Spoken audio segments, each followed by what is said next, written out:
Fonzarelli Show.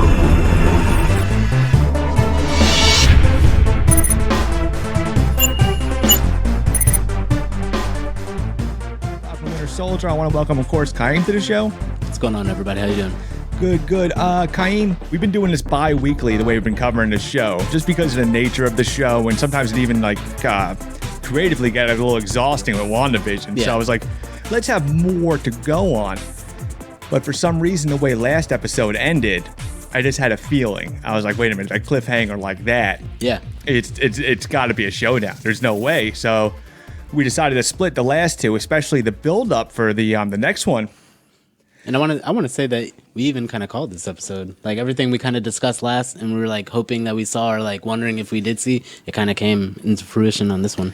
Yeah, it's just, I mean, they couldn't let that stand. I thought it was going to be a longer, drawn-out thing, but it didn't really need to be, because it was a plain and simple thing. The fight was awesome. Yeah. I mean, even John Walker, I mean, even still the after the fact, we're not just making him as a plain villain, but he's just, he's still... Yeah, he's going through an internal battle right now. Yeah, and he feels the failure, but he also feels like the pride, and he's not going to let go. Yeah. And he just, that showdown, it's just not even just a fight, but even just like the conversations they're having and everything. But that was intense. Yeah, it definitely was. What I did like was he didn't straight punch Sam in the face. Yeah. Because we wouldn't have bought that. Because I was like, because he went for the wings first, which is good. He disarmed him first because a punch from him. Bob's big on that. He don't like seeing like Black Widow getting punched by aliens. It's like, wait a second. You know what I'm saying? Yeah. Like, as far as the strength level. So they made it work. But Falcon did hold up his own in that fight. Working with what he has, which goes back to the conversation was, does he need the serum or not? Yeah. I still don't know if it's coming, and I have some, the theory I'm rolling with that still might happen. The fight was great. I was just wondering, I was like, I almost felt like Walker was fighting wise was a better Captain America. Yeah, he was, because he's a trained soldier, and if you actually think about it, he's actually, there's a lot to be said for his training and Falcon's training, because they are military guys. Yeah. I mean, Steve Rogers was the mascot first and then became the military guy. Yeah. And of course, he has his experience fighting alongside the Avengers, which is probably more raw and got worked out in the middle. Yeah. And I think in Captain America to kind of do like a little montage, which, shows his progression, like fighting. Yeah. He was brave first, a soldier later. Yeah, soldier later, yeah. These guys are trained soldiers. Yeah. And Falcon was, and maybe even Falcon's empathy. I think the things we were looking for in Falcon might be there, and we're not realizing what we're looking for. Because what we're looking for is what the scientist told Steve was, don't just be you don't have to be a good soldier, be a good man. Yeah. He restrained his approach to Walker. It wasn't like, oh, you're going to get it now, bro. That's our buddy's shield. He was still trying to reason with them. Yeah, reason and reach out. There wasn't a bitterness, and there was some power in the moment when they beat him, and Bucky throws down the shield next to Sam. Yeah. And the Sam cleaning the shield, that was powerful, because it was how Bucky felt about it. And it was all at the moment. He reconciles with it later, but at the moment he's like, and then, and then him cleaning the blood off. Yeah, it was kind of like, look what you did, kind of, you know what I mean? You see what it's come to. If you would have just taken it, we wouldn't even be here in this situation. Yeah, and even and Falcon realizing it, he's wiping the blood off. Yeah, he's like his failure and everything. Yeah. I am glad we saw Isaiah again. Yeah, that's something we talked about last show. We were both wondering, did they just throw it in to throw it in there, or were we going to see this this meeting of the two again? So Yeah, because it give us a little more than you got screwed over. Yeah, and also it's interesting. I want to see that story, because in the first episode, like I said, I was like, okay, here's where we're going, and they sidetracked to the other stuff. But maybe it is an example of good pacing. Yeah, that it was enough to, even the boat stuff. Yeah, came back. It came back in, but it felt better this time than the first time. The boats. Well, let's do Isaiah. But Isaiah, he told his story, and he told his hurt, and he hurt his distrust of the shield, and it's kind of. I think it was the Tuskegee. It was going back to that. There's something that actually happened in history. Yeah. But his reflection to Sam is this is why I don't trust it, and Sam probably kind of. That's why Sam wanted to speak to Isaiah, because he's like, what was it that turned you off and stuff? Yeah. but it's also not as black and white because even like Sam's sister says, you're not Isaiah. These things, you're different. You could move past this. Yeah, you can acknowledge it. You can accept it and accept it, understand it, and I'm losing the word, but just basically you can still rise above it. Yeah, you exactly. Can still, yeah, and it's funny because like I was making jokes about the first episode and even like last episode I brought up because like is this a show about the boat thing? But the boat thing is reminiscent of the Age of Ultron farm scene. Yeah. But the cool thing they did was they gave us the action first. Gave us the action. He has the shield, and now you needed that breath. You needed the breath for, a little piece, a little something. But also, they toss around the shield for a while because even John Walker was tossing the shield before the super serum. So they have established that you can handle that shield. Now, the only thing I found like funny about that whole montage scene, I'm like, okay, him and Bucky just had this whole conversation and they're throwing it, bouncing off of trees back and forth, basically playing wall ball with the shield. Yeah. And then now he has to go through this montage where he can't use it and he's like missing it. Like, why did you miss it the first time? Like, I found that kind of funny. I was like, oh, he knows how to work it. Okay, he doesn't know how to work it and he's going back through it. Unless Bucky was just straight lobbing it to you like like me playing Frisbee with my son. Like, come on, here you go. You're gonna I'm giving it right to you. But yeah, that was a little bit of a jump, but it had that rest. And what I liked was instead of us dancing around it, and you built towards it because they built towards that conversation that Bucky and Sam needed to have. Yeah. Like, we're trying to guess what they're thinking. It's nice to actually hear what they're thinking. Exactly. And even, Bucky explaining why he's mad. Sam explaining the shield. Yeah. But I thought Sam was going to come at Bucky like, look how they did Isaiah. But Sam just came at him like, look, like we said last week, Steve ain't right about everything. Yeah. Steve doesn't know, but Steve's not here. So it's up to us to decide to do with the shield. Kind of got to let that go. Yeah. And then I don't know if it seemed like he kind of made the decision afterwards, and maybe it was after the talk with his sister. But, he's training to use a shield. I'm curious what those wings look like. Yeah, I want to see that too. I'm wondering if it's somewhat reflective of a Captain America thing, but I don't know because Bucky's not even sure if Sam wants that. So I don't know what that would mean. Like, oh, you're doing this whether you like it or not, but they could just be cooler wings. Yeah. I mean, I'm happy with that, or something that'll accidentally kind of match his new look better. Yeah. If they decide he's going to be Captain America, they might have made new wings to kind of go with the costume they haven't made Now, yet. do you think he's just getting wings, or do you think it might be a suit? Because we know they have that like nano technology. This could be his, because we're like you said, we're seeing where these quote unquote background characters are getting their vamp up to take the mantle now.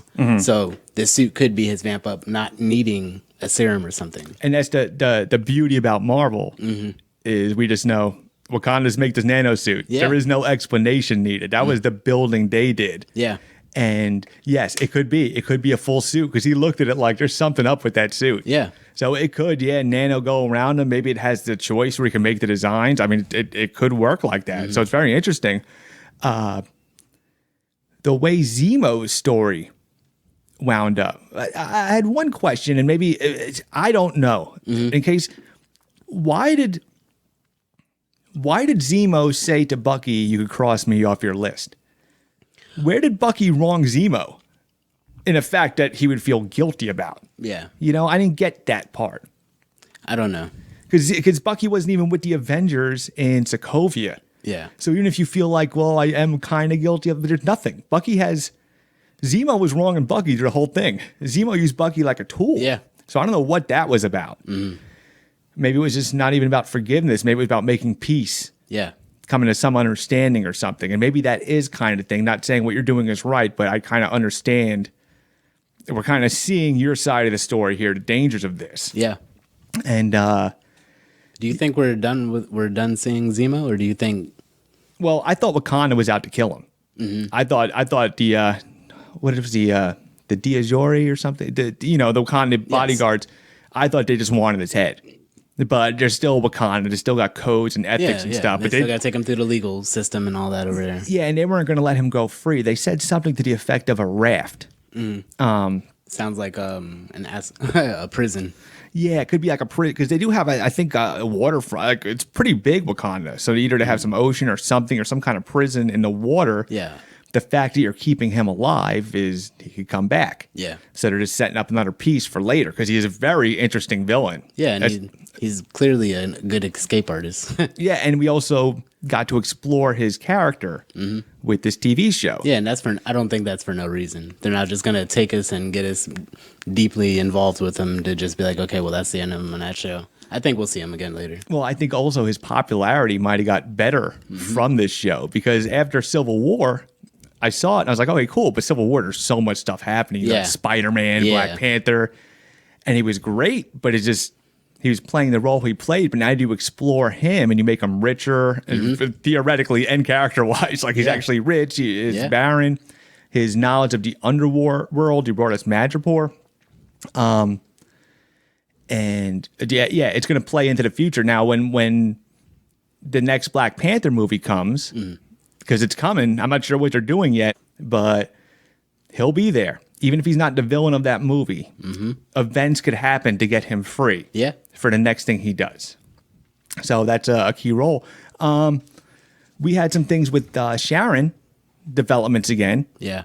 Just making her call. And then when I put it together, well, I didn't put it together. I thought about it, but then so John Walker actually, he gets disgraced as Captain America, and he's still angry about it. Yeah. So he's not just like, hey, I messed up. He's like, no, I'm a killer soldier. Yeah. You guys made me what I am, and then you want to throw me away for doing what you wanted me to do. And once again, everybody has a point of view, so it makes his point of view cool. Yeah.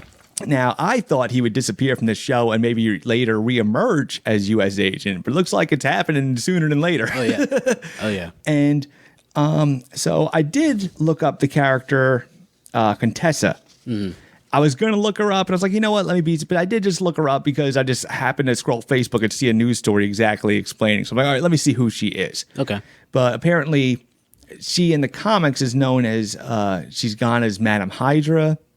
She's gone as some other, but she also has a relationship with Sharon Carter, which makes me think Sharon Carter, when she made that phone call, it is her. She called Contessa. Yeah. Because they got that loose U.S. agent running around, something they could play with. Well, I think when Sharon made that phone call, she was calling to, she called to the rebels. Was that it? Yeah, because then the same thing that she called on the phone and said to do, or no, I'm sorry, it wasn't the rebels. It was George St. Pierre, the UFC fighter that's starring in the show. Is he the guy that's Falcon's buddy, the soldier that's... He's the one that wants to kill Falcon. He's the one that they made the deal with, and he was like, all I want is Falcon. And in the show, his name is George, but he was making the deal with the rebels, basically, and he was like, all I want is Falcon. But she called on the phone, and I guess it was him that he was talking to. Okay, so... she's the power broker. She's playing both sides. Is she the power broker? But she's definitely playing. It sounds like she's playing both sides. Yeah. I mean, that's the opening. The fight that was the opening scene. Remember the helicopter that Sam had to flow through and like destroy everything and save? Oh, yes, that was him. Scene, that was him. Oh, see, I forgot that. Yeah, okay. So that's why he's saying, he's like, all I want is Falcon.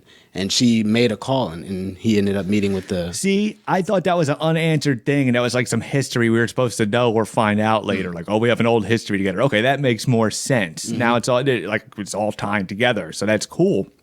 I kind of understand her because she did get burned from the events of Winter Soldier. Yeah.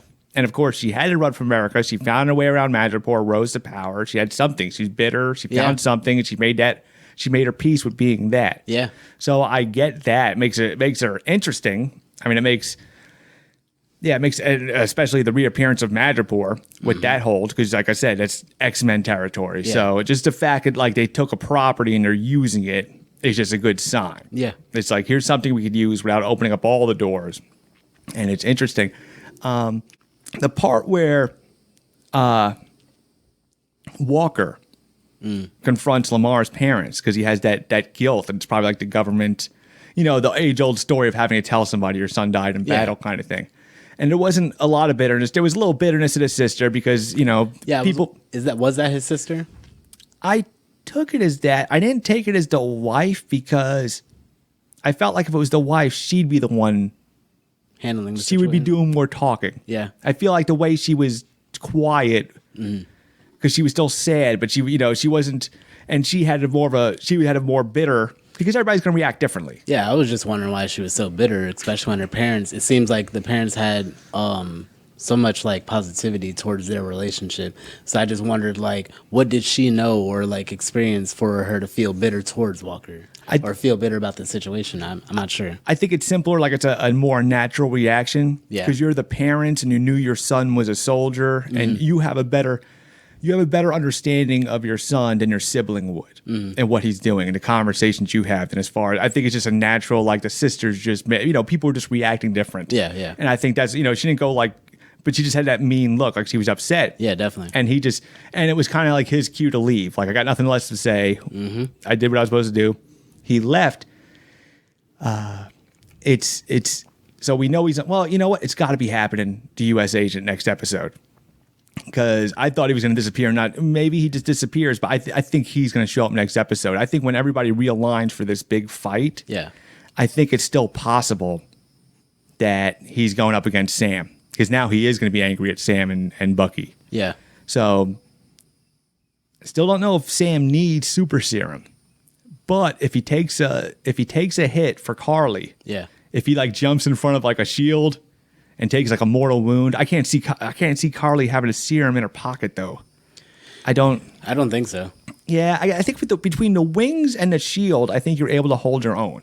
We do live in this universe like where Black Widow and Hawkeye can run alongside these people. Yeah. So it isn't, you got the wings and a shield. You could put them on a good level. Yeah. So, I think the pacing and the way to, and a lot of the writers and everything were talking like, hey, we're really proud of this episode. Like everything comes together in this one. And I think it did. It made everything. Yeah. It even made the boat stuff like mean something because now you have a family to go rest with, like Hawkeye's family. At first you're like, what does this mean? Now it means something.